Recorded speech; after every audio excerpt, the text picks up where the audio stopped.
Majalengka 15 Mei 2020. Sekarang sedang berada di rooftopnya Coworking Project bersama Momon Karman, seorang musisi muda yang lahir di Majalengka tentunya, tapi juga sempat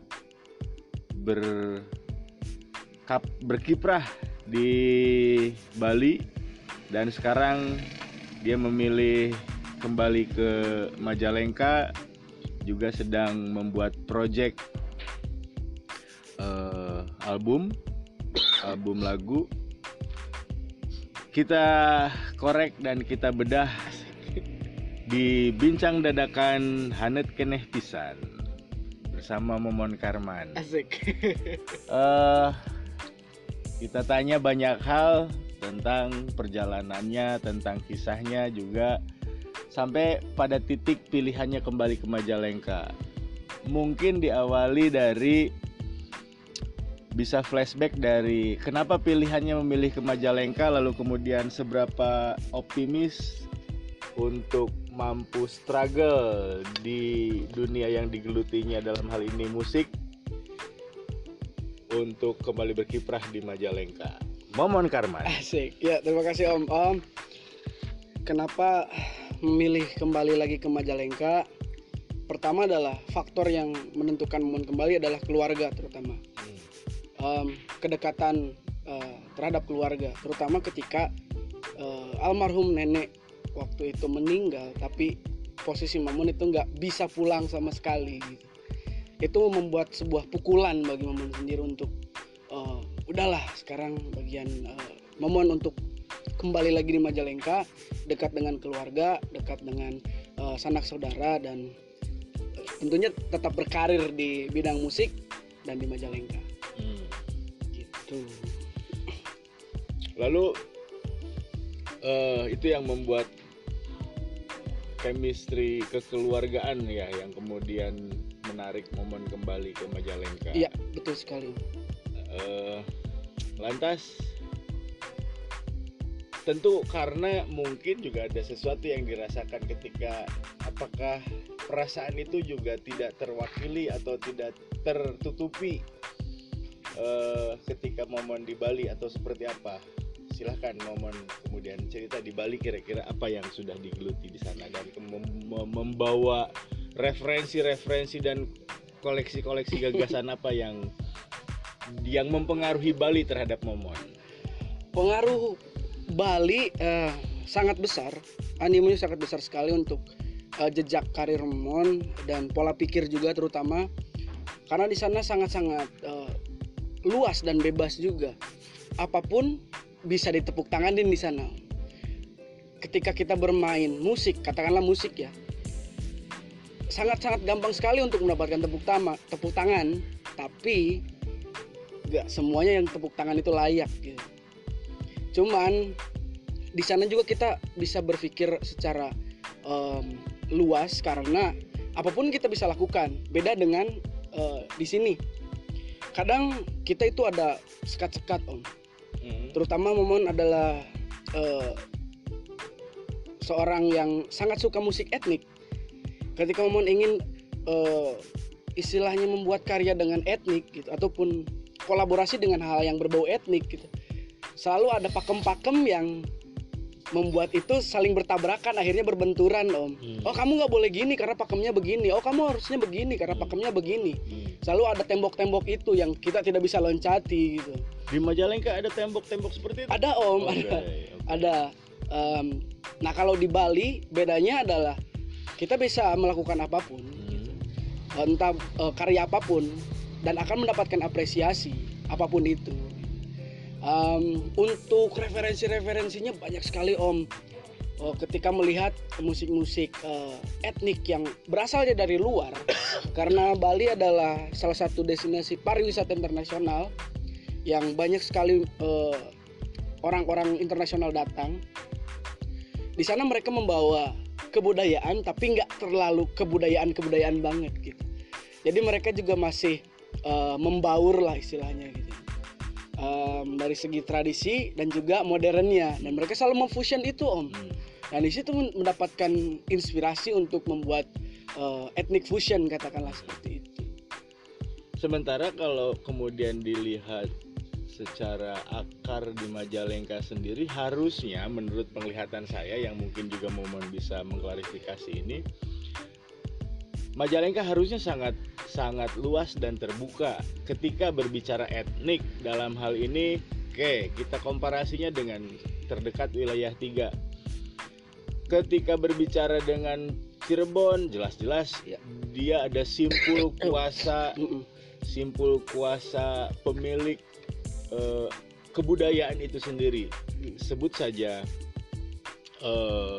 keraton di sana, kemudian ada pakem-pakem yang sangat kuat dan kemudian sangat ketat. Ketika berbicara Indramayu misalkan, mau berbicara apa, kemudian secara kultur dan kebudayaan di sana sudah punya maestro topeng misalkan, sehingga akan sangat ketat. Belum lagi Sumedang, kemudian belum lagi Kuningan dan lain sebagainya, yang wilayah itu memiliki hubungan yang cukup ketat dengan yang disebut etnik, tradisi dan lain sebagainya. Sementara Majalengka sendiri di wilayah yang boleh didefinisikan menjadi zona cross culture, yang juga tidak jelas simpul kekuasaan ketradisiannya. Justru di kita memiliki kultur wilayah dataran tinggi, yang kemudian ada Priangan di sana, kemudian ada Pantura di sini juga. Justru bukankah sangat terbuka di Majalengka untuk eksplor banyak hal? Bisa dibilang bahwa Majalengka harusnya menjadi ruang kontemporer. Harusnya seperti itu Om. Cuman kita flashback lagi ke tracknya Momon kan.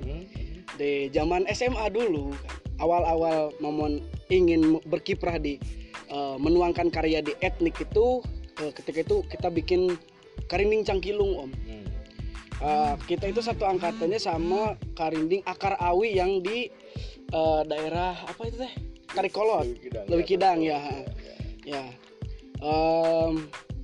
Udah melakukan beberapa kegiatan berkarya, termasuk dengan Bangsa Timagalu dulu. Terus tiba-tiba ada momen di mana kita ditanya gitu, oh ini alat apa gitu. Karinding tuh nggak kayak gini. Waktu itu saya mainin karinding yang memang bukan dari bambu ya Om, ataupun bukan dari pelepah daun yang satunya itu adalah dari pelepah Om, pelepah pohon aren. Nah waktu itu Momon mainin karinding yang dari bukan perunggu, tapi metal, bahannya metal gitu Om. Ya kayak modern gitu. Dan kita dibilang gini, karinding tuh memang rootsnya adalah dari bambu dan pelepah itu. Gak boleh mainin kayak gitu dan bla bla bla bla bla bla gitu kan. Ya saya agak heran aja dengan pola seperti itu. Ya mungkin aja dia memegang pakem yang kuat gitu. Boleh gitu. Cuman untuk orang yang baru seperti Momon dan teman-teman yang lain, alangkah lebih baiknya menggunakan kata yang lebih bijak daripada seperti itu, karena akan membunuh secara perlahan menurut Momon gitu. Sama kasusnya ketika ada teman Momon yang berkarya tapi lewat sastra Om. Bahkan ketika dia melakukan peluncuran karya sastranya, jadi ada beberapa orang yang ngekat dia gitu. Kita nggak sebut nama, tapi orang tersebut bilang gini, kan susah buat karya sastra tuh nggak semudah itu gitu. Ya kalau menurut Momon, kalau sebuah karya kalau mau keluarin aja gitu. Terlepas ada yang gampang ataupun tidak, itu kan balik lagi ke pribadi orang yang berkarya dong. Dan terlepas ada peminatnya atau enggak, ya itu mah balik lagi gitu. Pasti ada aja yang suka dan pasti ada aja yang nggak suka. Cuman ketika orang berkarya, kenapa dihalang-halangi? Jangan kayak gitulah kalau menurut Momon. Oh, jadi maksud pakem di sana adalah sebuah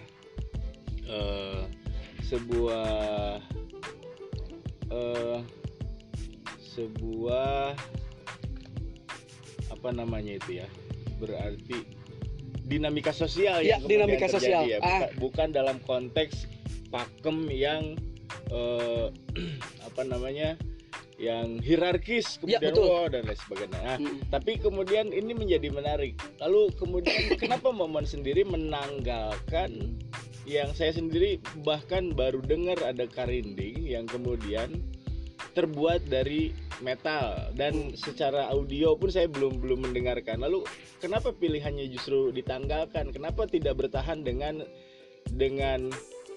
keyakinan yang kemudian oke, ini musik gua, yang masa bodoh amat orang dan lain sebagainya, masa bodoh pakem bahwa kemudian ini adalah gua gitu. Nah, Iya. sampai mampu kenapa memilih untuk ditanggalkan atau belum untuk kemudian digunakan kembali atau Kalau menanggalkan sih tidak, Om. Oke. Ya, menanggalkan tidak.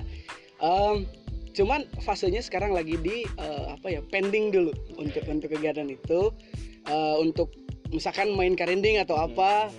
Kebetulan di album yang akan sekarang keluar ini juga ada, Om. Oke. Gitu. Ya, nanti akan keluar dengan berbahagia gitu. Dan di sana juga ada hal yang berbau ethnic fusion di sana, Om. Jadi ketika Om bilang, kenapa ditanggalkan? Momon sendiri jawab tidak gitu.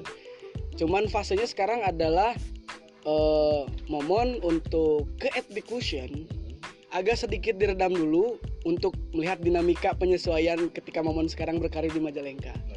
Gitu. Kalau di sana sih fine aja gitu, kalau di Bali gitu. Sekarang Momon balik lagi penyesuaian. Selanjutnya mungkin akan lebih intens untuk ethnic fusion ini, Om. Gitu. karena soalnya di situ Iya. sebetulnya. Oke.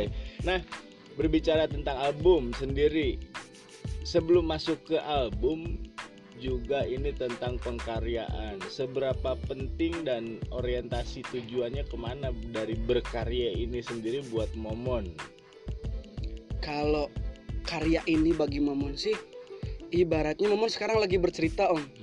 Nah, lagu ini adalah sebagai artefaknya gitu. Oke. Dan karena sekarang zaman udah secanggih ini, Om, si artefak ini bisa dibuat seperti digital, ya kan, ditransform ke digital, dan kemungkinan siklusnya akan lama gitu, Om, dan mungkin aja bisa didengarkan oleh anak cucu Momon nanti gitu. Dan ini juga adalah sebuah fase hidup Momon dalam memberikan sebuah doa kepada diri Momon pribadi, terus kepada orang-orang lain juga, karena di karya Momon bukan hanya menceritakan pengalaman Momon sendiri, tapi juga ada harapan-harapan Momon, baik itu di masa lampau, dibawa ke masa kini, dan sekarang juga. Oke. Itu Jadi artefak dari perjalanan hidup Momon. Iya. Karya itu. betul.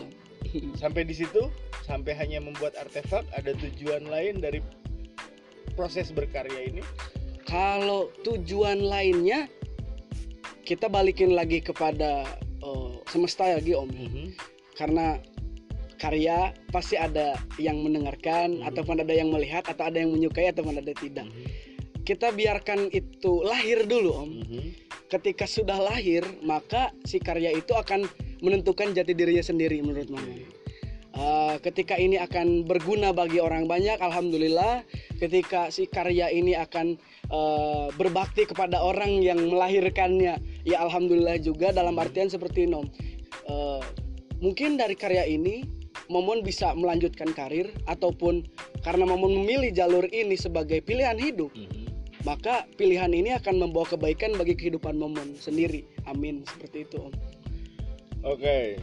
Bahwa setiap karya membawa jodohnya masing-masing. Iya. Sebagaimana juga kita secara individu membawa jodohnya masing-masing. Jadi biarkan saja dulu lahir pesannya dari karya ini, lalu kemudian mari kita lihat aksi dan reaksi yang terjadi, berarti seperti itu. Betul, Om. Oke, lalu kemudian masuk ke dalam albumnya itu sendiri. Ada berapa lagu dan lagu apa aja dan cerita apa aja di sana? Nah, untuk lagunya sendiri ada 10 lagu, dan kata produser Momon yang hamba Allah ini, ada yang single pertama itu Momon ngeluarin single, Om. Nah, mau dimasukin juga ke album ini untuk dipublish secara digital. Gitu, karena dulu yang single ini dipublishnya secara digital juga, cuma belum sampai banyak di upload di beberapa platform. Jadi cuma platformnya itu ada YouTube, video klipnya ada, terus di Spotify, tapi akunnya adalah akunnya Teh Rena Omide, Terus satunya adalah di akunnya Momon tapi di SoundCloud. Ya jadi 3 platform nggak masalah. Jadi 11 lagu ini gitu. Oke. Kalau judul-judul lagunya sih kita ngobrolin sekarang deh Om. Oke. Gak apa-apa. Bebas. Tapi kan belum launching Om.